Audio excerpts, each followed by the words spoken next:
A la hora de analizar las cualidades de una guitarra, yo suelo agrupar sus características en 3 apartados, a los que llamo sonoridad, tocabilidad, estabilidad. En este último de estabilidad también suelo incluir las cuestiones estéticas. La sonoridad se refiere a volumen, calidad tonal, timbre.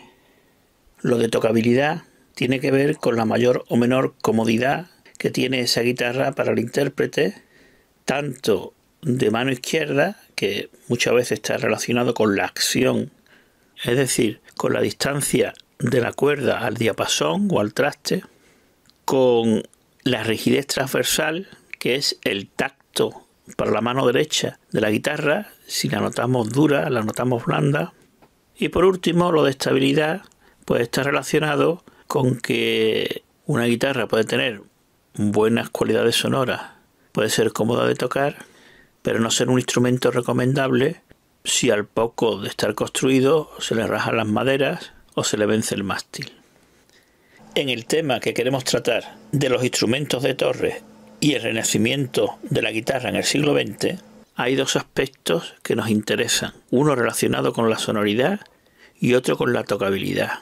El de la sonoridad es cómo consiguió Torres que sus guitarras tuviesen una buena respuesta en el registro grave, con unos bajos profundos. En cuanto a la tocabilidad, vamos a hablar de lo que nos cuentan algunos intérpretes de guitarras Torres sobre la facilidad para tocar ese tipo de guitarras. En el transcurso de la historia, a la guitarra se le han ido añadiendo cuerdas para extender su tesitura en el registro grave. La guitarra renacentista tenía 4 órdenes de cuerdas. Se llama orden porque a veces está formado por más de una cuerda. La guitarra barroca tenía 5 órdenes de cuerdas y la guitarra actual nuestra pues suele ser de 6 cuerdas. ¿Cómo tenemos que modificar la estructura de la guitarra para que se vaya adaptando a esa nueva tesitura?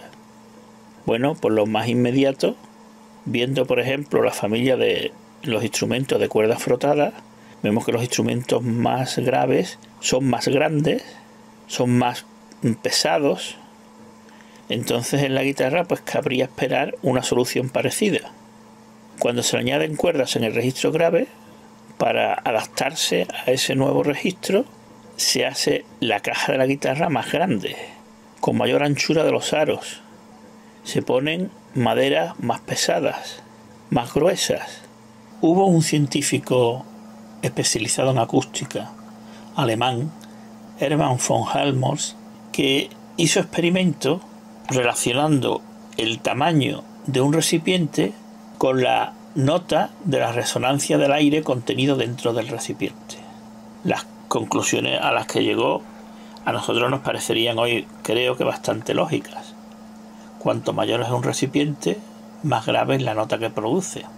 Aplicando este principio a la construcción de guitarras, si a lo largo de la historia se fue extendiendo la tesitura de la guitarra hacia la región grave, lo lógico sería que esto viniese acompañado de un aumento del tamaño de la caja de resonancia.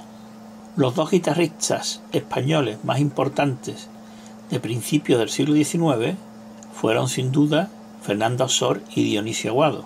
En sus métodos a veces nos hablan de los que ellos consideran los mejores guitarreros de su época. Romanillo, en su biografía sobre Torres, ha estudiado el tamaño de las plantillas de estos guitarreros, comprobando que su superficie ronda los 990 centímetros cuadrados. Romanillo nos dice que ese tamaño puede tomarse como representativo de las guitarras construidas en las 3 primeras décadas del siglo XIX. Aunque hubo guitarristas que se hicieron construir guitarras más grandes, como el propio Aguado, o guitarreros que hicieron guitarras con superficie de la tapa similares a las actuales, fue Antonio de Torres el que dio un mayor impulso a ese aumento de tamaño de la tapa. Torres tenía una plantilla grande de más de 1300 centímetros cuadrados para lo que él llamaba la guitarra fina, que nos dice Romanillos que dio al traste con la guitarra de plantilla más pequeña que había heredado de sus colegas más inmediatos a su propia época. Podría esperarse que Torres, además de aumentar la superficie de la tapa, aumentase la anchura del aro. De esa forma conseguiría un tamaño de la caja mayor, un instrumento de graves más profundo. Sin embargo, la anchura de los aros de la guitarra de Torres rara vez supera los 10 centímetros, por lo que no son demasiado distintos de los que utilizaron los guitarreros que vinieron antes de Torres o los que fueron sus contemporáneos. Esta aparente contradicción de Torres, que aumenta la superficie de la tapa armónica pero mantiene o incrementa muy poco la anchura del aro, viene a corroborar su enorme intuición en cuestiones de acústica. Hay estudios que demuestran que debido a un fenómeno que se llama acoplamiento, que básicamente consiste en que en el cuerpo de la guitarra, cuando vibra el aire de dentro, también las paredes, que son muy finas, que son la tapa, el fondo, los aros, también entran en vibración, y entonces aumentar la anchura del aro no funciona como uno esperaría. Hay un experimento en el que, reduciendo a la mitad la anchura del aro, solo había una variación de 10 hercios, que es prácticamente nada. Y en cuanto a aumentar el peso de la tapa, sí que es verdad que una tapa más pesada producirá un sonido más grave, pero también se consigue un sonido más grave haciendo la tapa más flexible. Y claro, estos dos factores son contradictorios, porque si nosotros desbastamos las tapas para hacerla más flexible, se disminuye el peso, con lo que esa disminución de peso produciría un sonido más agudo, pero al desbastar y hacerse más flexible, el sonido sería más grave. Pues bien, el acierto que tuvo Torres, que utilizaba tapas finas y por tanto de poco peso, fue darse cuenta que la influencia del factor flexibilidad era mucho más determinante que el de la masa. Arthur Bernard nos dice que la bajada de frecuencia que se consigue en la afinación de una tapa al disminuir la rigidez desbastando material es casi 3 veces mayor que el aumento en la frecuencia asociado a la pérdida de masa. Pues bien, en relación a la tocabilidad, también el que la tapa sea más flexible disminuye la rigidez transversal de la cuerda y el intérprete encuentra más cómodo tocar.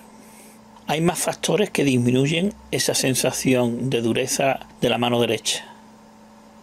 En el foro de guitarra de internet Guitarra Arte Pulsado, un constructor ubicado en Granada, John Ray, afirma que en la construcción a la española se deja una cierta curvatura en el mástil, porque esto permite luego disminuir la acción de la cuerda y por tanto favorece la tocabilidad, porque disminuye la acción y también porque afecta a la rigidez transversal. Dado que cuando uno pulsa una cuerda de la guitarra, la reacción de este movimiento es antisimétrico, es decir, si yo pulso en el sitio normal cerca de la boca, que es el lugar normal de pulsar la guitarra, la reacción a ese movimiento se produce aproximadamente sobre el traste 5, en el diapasón sobre el traste 5. Esto nos lo explican en un artículo de Erwin Somogyi del año 1996. Esto de la reacción antisimétrica al pulsar la cuerda no es demasiado intuitivo. De hecho, en el método de Fernando Sor nos da una explicación sobre la pulsación de la cuerda y se equivoca totalmente en este apartado, pensando que la respuesta es simétrica, cuando es antisimétrica. Los guitarreros antiguos nos vuelven a sorprender con un sofisticado conocimiento que tuvieron que descubrir de forma empírica.